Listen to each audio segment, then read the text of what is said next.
So good day, my name is A.R. Alorro. I'm gonna be assessing the muscuskeletal system. So let's start. So, good evening sir. Ako rin si A.R. and I'm gonna be your nurse for today.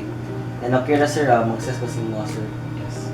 So you can naman nag-wash your own hands sir and prepare sa mga necessary na equipment sir. So let's start. So start na sa mga history of present health concerns sir. So have you had any recent weight gain? So far karon wala raman. Pero galos noon. So describe any difficulty that you have chewing. Kuan kaning diri girl sa sakit siya ganang paak mong kay tungod sa brag referred pain tungod kay sakit ang isa ka molar diri. Referred pain na guro tungod siya pag sakit siya. Okay, sir. So describe any joint or muscle or bone pain you have. Kuan kanya siguro sa kaya napihan mo kaning clavicle. Ya usahay kay pero dili mo siya usual nga brag. Palata siya anong brag. Mulmul bitaw brag ilog siya. So proceed to some personal health history sir. So describe any problems or injuries you have had to your joints, muscles or bones. Kuan before patuloy napihan ko dali. Bali yung left ng clavicle at nagpi. Pero ka ng parkour dito na bali. And also po ka na pong mga ankle nga sprain. Okay, football o ka na pong katandagan. Ano yung both legs, sige na ka sprain. And also po ka sa akong tuhod kay pikas na brag. Yawa ko ba din, sangit ako tigil. Ang nalan kay akong tuhod. Ganun siya kay brag nabunog din. Kaning bone kay brag disaka siya diri gitnog kay nag-swell ang diri. Okay sir. So kasama ka ng last ng tetanus or polio immunization. Dili ko dundog kay wala jud ko. Lupi na guro. Okay.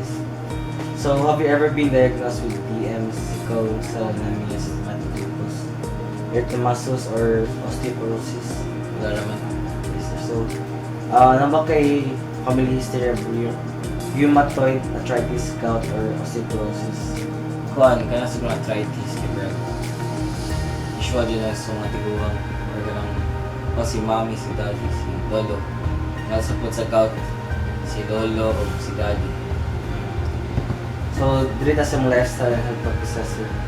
So what activities do you engage in to promote the health of your muscles and bones? Kuan the diet you go and kanang exercise dito. Okay, para kay brag after before noon kay high school kay brag natin nga ng varsity sa football. So medyo training adlaw-adlaw. And after na brag ng college kay brag stop siya. Imo tong brag ng weight gain.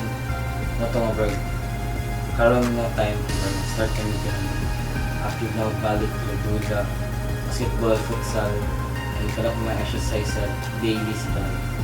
Apil pag ang diet. Okay sir. So what medications are you taking? Wala naman. Take smoke po kasi. Kuan all before. Katong brag 2 or 3 months before. How about take drink of alcohol or caffeinated beverages? Okay. Pag coffee drinker, good. And alcohol, kay brag alcohol to relieve sa stress. Alcohol drink. Kuan mga kung coffee guro kay mga 2 to 3 cups a week ana pero dili mo siya per meal a day. And kuan po din kanang sa coke guro. And alcohol kay dili na mo siya per meal kay pero control na ko kay tungod sa diet. So in a week sir, ito pagkadalhan ng may Naon sa alcohol or caffeinated beverages. so yung gingon 2 to 3 cups so cups. So describe your typical 24-hour diet sir. Kuan dili man jud ko take breakfast so skip breakfast. Lunch kay full meal 1 cup rice then sudan. Then sa dinner kay either sudan ra or 2 cup boiled egg. So describe your activities during a typical days.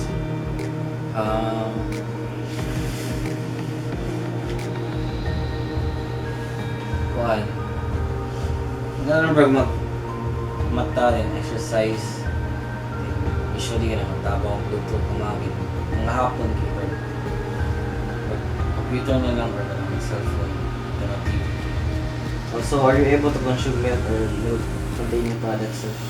Kuan, milk bro. And ano pong butter. How about mga calcium supplements, sir? Wala na. Okay, so, describe daw ang routine exercise na ginagawa. So first kay, cardio ko first. Before kaya nakapag skipping rope, mga 3 sets ko na natag 100 drops. Ayun. Ito yung bro, nakapag ginasunod na bro, kuha na number of jumping jacks na. Sa first kay cardio, proceed ko sa main, itong like biceps pa or chest. So mag-push up ko, katong na kay barbell, then mag-squats while na weight. Then last thing ay mag-core, sit-ups, planks. Okay, sir. So, titrabaho na ba po yun, sir? Wala pang speed up.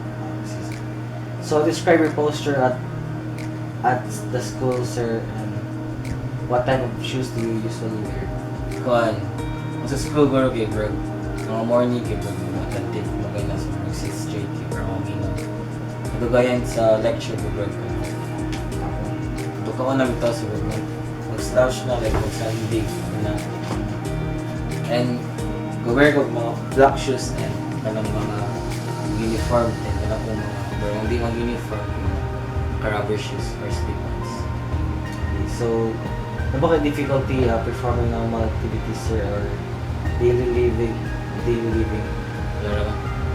Okay, sir. So, hindi po katigyo sa mga assistive devices, sir, like walker, cane, braces, ba? Wala po. Okay, sir. So, how have your musculoskeletal problems interfered with your ability to interact or socialize with others? Wala naman po, wala naman sila. So, how did you view yourself before you had this? Wala naman po, sir.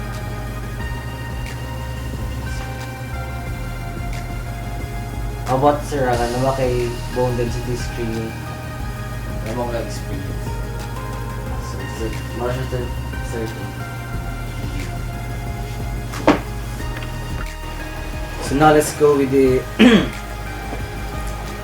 collective objective data for the musculoskeletal system. So before doing anything else, gather the necessary equipments, the tape measure, marking pen, and gown, and always demonstrate courtesy by explaining procedure to the client. Don't forget to do hand hygiene and ask the client to wear a gown to provide privacy. So now let's start with the gait. Observe gait for base of support, weight bearing stability, feet position, stride and arm swing. Stride length 12 to 14 inches distance between each step. Base of support 2 to 4 inches distance between the feet. So posture. Observe client's posture while standing with the feet together, noting alignment of the head, trunk, pelvis, and extremities. Also observe client's posture while sitting. Temporomandibular joint, hinge joint, and gliding joint. Inspect, palpate, and test rome and muscle strength. Sternoclavicular joint, gliding point. Inspect and palpate for location to midline, color, swelling, pain, and masses with client sitting. Spine, thoracic, and lumbar spine. Observe the cervical, thoracic, and lumbar curves from the side, then from behind. Have the client standing erect with the gown position to allow an adequate view of the spine. Observe for symmetry, noting differences in height for shoulders, iliac crest, and buttock creases. Palpate the splenius processes and the paravertebral muscle for tenderness or pain. Test rome of the cervical spine by having client flex. Extend, hyperextend, bend laterally, put ear to shoulder and rotate, and then turn head to the right and left. Ask the client to repeat the cervical rome movements against resistance. Test rome of lumbar spine by having patient flex. Bend at waist, stand upright, hyperextend, bend backward, bend laterally, side to side, and rotate. Turn upper body side to side. Test muscle strength. Repeat against resistance. Observe for symmetry of the shoulders, scapula, and hips. Then test for back and leg pain. If the client has low back pain that radiates down the back, perform the straight leg test to check for herniated nucleus pulposus. Ask the client to lie flat and raise each relaxed leg independently to the point of pain. At the point of pain, dorsiflex the foot. Note the degree of elevation when pain occurs, the distribution and character of the pain, and the results from the dorsiflexion of the foot. Measure leg length. Measure from the anterior superior iliac crest, crossing over knee to the medial malleolus. Now, shoulders, arms, and elbows. Inspect and palpate shoulders and arms. With client standing or sitting, inspect anteriorly and posteriorly for symmetry, color, swelling, and masses. Palpate for tenderness, swelling, or heat. Anteriorly palpate the clavicle, acromioclavicular joint, subacromial area, and the biceps. Posteriorly palpate the glenohumeral joint, coracoid joint area, trapezius muscle, and the scapular area. Test the rhomb by having the patient flex. Move arms forward with elbows straight. Abduct, external rotation, internal rotation. Then test muscle strength by performing rhomb against resistance. So for elbows, inspect and palpate for size, shape, deformities, symmetry, color, masses, redness, or swelling.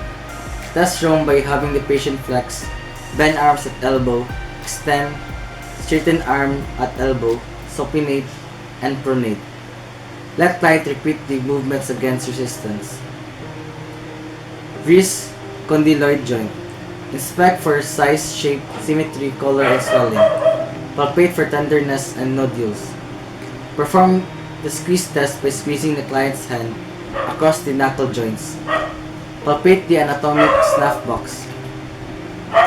Test rhomb by having the client flex, extend, hyperextend wrist, perform ulnar and radial deviation. Test hand grip by crossing your index and middle finger and asking client to squeeze.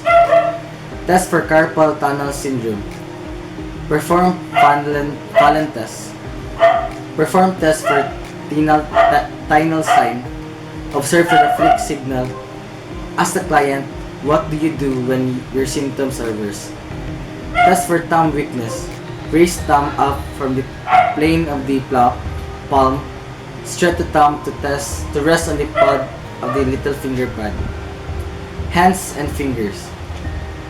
Inspect size, shape, symmetry, swelling, and color. Palpate the tenderness, swelling, bony prominences, nodules, or crepitus of each interphalangeal joint. Assess the metacarpophalangeal joints by squeezing the hand from each side between your thumb and fingers. Palpate each metacarpal of the hand, noting tenderness and swelling. Test rhomb by having the patient adduct, flex, extend, hyperextend, palmar abduction, move thumb away from the index finger. Repeat these maneuvers against resistance. Hips. With the client standing, inspect symmetry and shape of the hips. Observe the convex thoracic curve and concave lumbar curve.